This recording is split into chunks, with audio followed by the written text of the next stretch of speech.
देखो जी, हम तो कल ही आए थे, कुछ सामान था हमारा, वो कुल्लू छोड़ने आए थे, बिलासपुर से आए हम। तो रात को जब आ रहे थे तो पीछे पुलिस वालों ने रोक दिया हमारे को। तकरीबन कोई 10 बजे का टाइम था कि रुक जाओ, आगे स्लाइडिंग हो रही है। तो सामान छोड़ के आए थे हम, ज्यादा देर नहीं फंसे यहाँ पे, बट रुक गए थे हम वहाँ पे उनके कहने पे।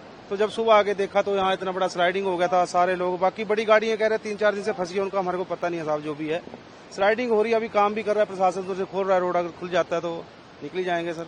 अब हम यहाँ 4 दिन से फंसे आ रहे, पीछे से बदरौल मंडी से चले हैं, वहाँ से चलते चलते 4 दिन हो गए हम इधर आ जाते। और हमारी प्रशासन से काम भी कर रहा है, यहाँ का प्रशासन सबको सेफ्टी रखता है, पर जो ये मौसम की वजह से हो रहा है, ये दोनों तो प्रशासन की कमी है, ये सब परमात्मा की है जो भी है। पर प्रशासन से ये रिक्वेस्ट है, जो गाड़ी भरी हुई है माल की, पहले उन्हें निकाले। मालिकों का माल 10 लाख का, 20-20 लाख का गाड़ियों में भरा हुआ है। कृपा रिक्वेस्ट ये है कि जब जाम जैसे भी खुले, पहले जो भरी गाड़ी वो निकाले। हाँ, ये नुकसान ये रात हुआ है, ये रात 8 बजे के 6:30-7 बजे के करीब हुआ, 7:30 बजे के करीब हुआ आज। ये हम भी जाम में इधर ही खड़े हैं। 5 दिन हो गए जी इस रोड पे फंसे फंसे, माल की संभावना खराब होने की। तो क्या हुआ रात को, ये कितने बजे? रात को ये हुआ 7-7:30-8 बजे के करीब।